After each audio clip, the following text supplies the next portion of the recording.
मैं राकेश परमार और आप देख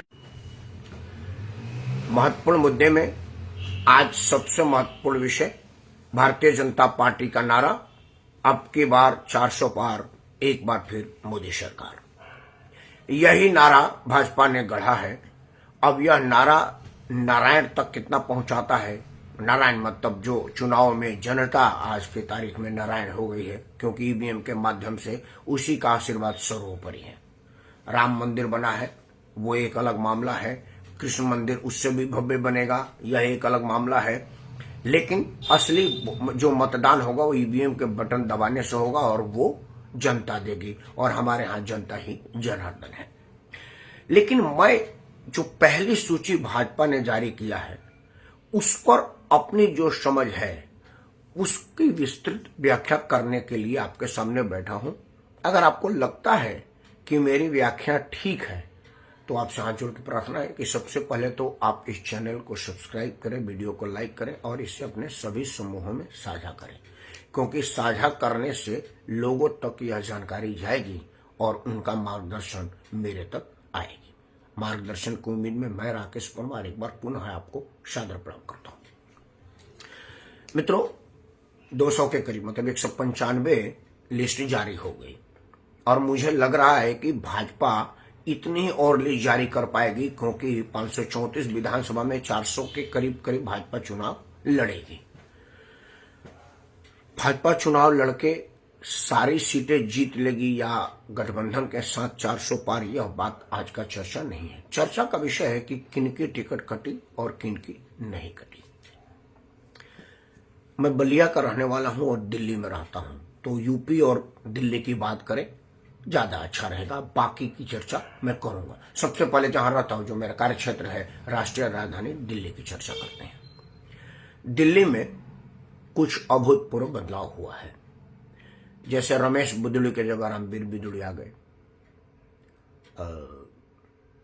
हमारे पुराने जिनके नाम पर चुनाव लड़ा जाता था, जो स्वास्थ्य मंत्री थे, इतने बड़े नेता के जगह एक खंडेलवाल साहब आ गए।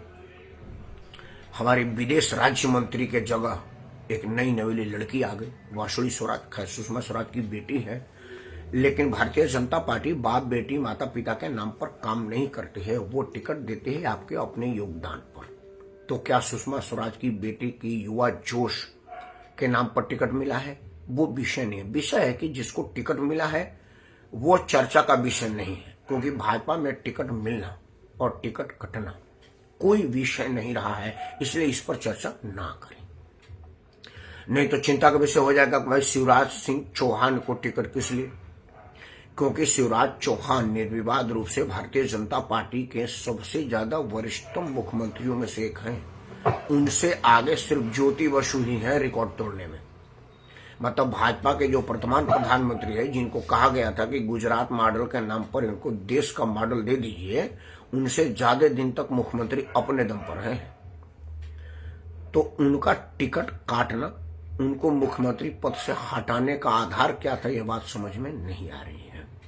खैर, भाजपा में सुना जा रहा था कि उनको अध्यक्ष बनाया जाएगा, तो वो नड्डा साहब का कार्यकाल दे दिया गया एक बार के, और अब वो विदिशा से चुनाव लड़ेंगे, जीत जाएंगे। उनके जीतने में कहीं कोई संदेह मुझे नहीं है, क्योंकि जब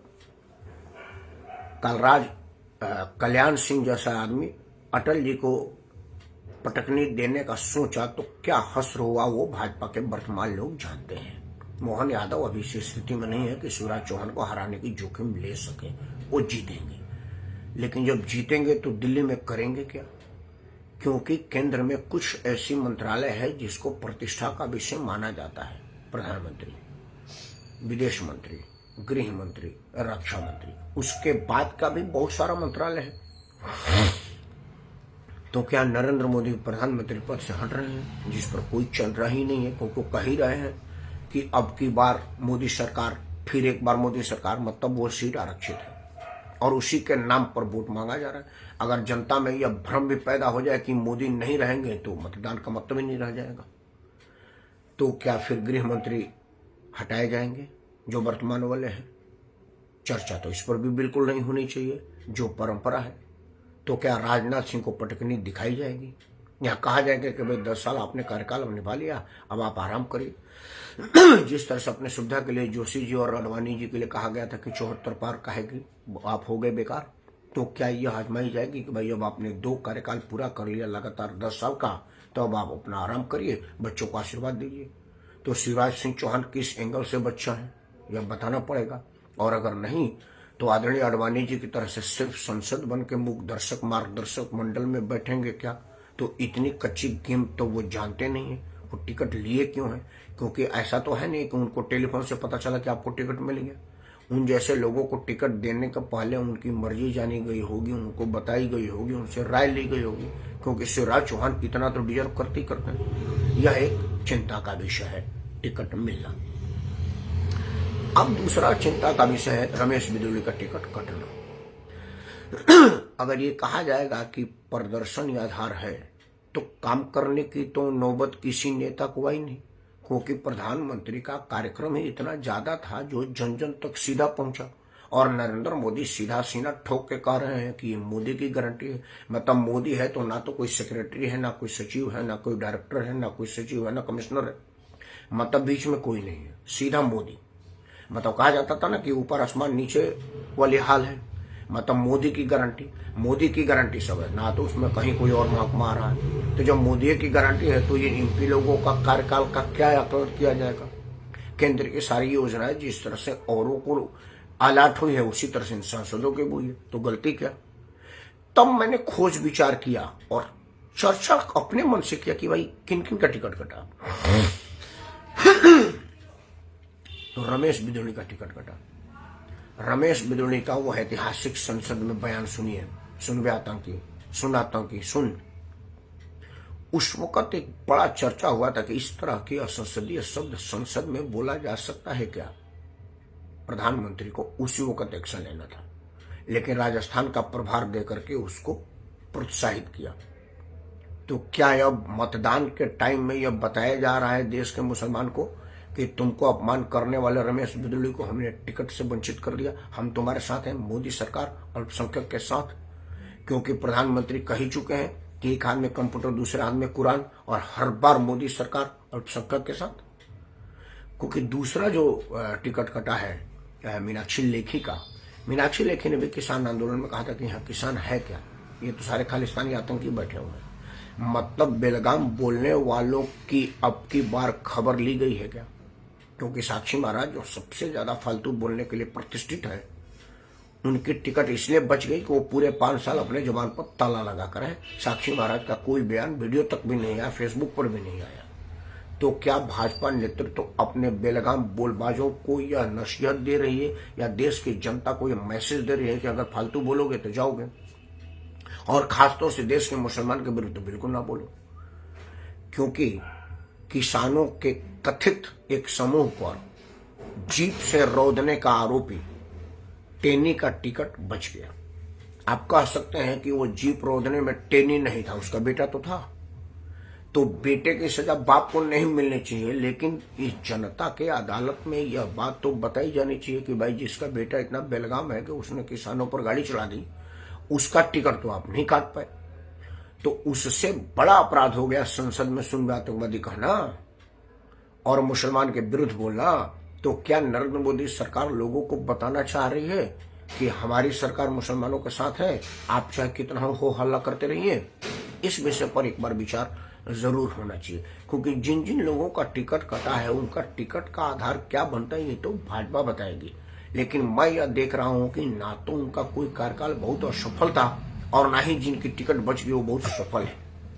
सबसे ज्यादा जो चौंकाने वाला नाम है वो है दिनेश लाल निरहुआ। भाई दिनेश लाल निरहुआ ने ऐसी कौन सी तीर मार दिया आजमगढ़ में भाई जिसका टिकट बच गया, और भी लोग जिनका टिकट कट गया? यह बात भाजपा आलाकमान को बताना पड़ेगा। लेकिन अंत में मैं एक ही बात कहूंगा कि जो 534 सीटें हैं उस पर आप अगर शेडो भी खड़ा कर दें, मतलब काठ का उल्लू, चुनाव वो भी जीत जाएंगे, क्योंकि मतदान मोदी के नाम पर होगा।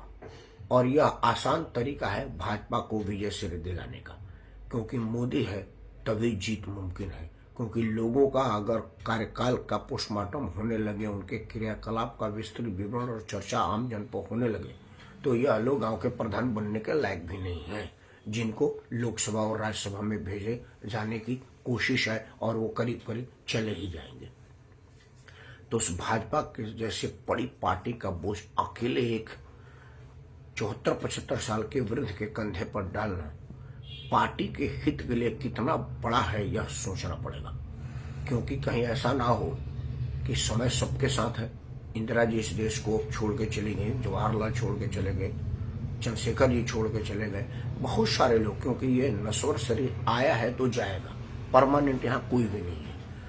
तो किसी दिन अपने अवस्था के वशीभूत मजबूर होकर के मोदी जी राजनीति से संन्यास लेंगे तो अगली पौध किसके जिम्मे रहेगी, किसके कंधों पर बोझ दिया जाएगा, यह विचार जरूर करिएगा। आप कह सकते हैं कि बांसुरी स्वराज जैसे युवा पौध को इस उम्र से दी गई है, उनको जिम्मेदारी भी देनी चाहिए, क्योंकि जिम्मेदारी और जवाबदेही तो यहाँ पर सिर्फ भाजपा के आला कमान नरेंद्र मोदी की है।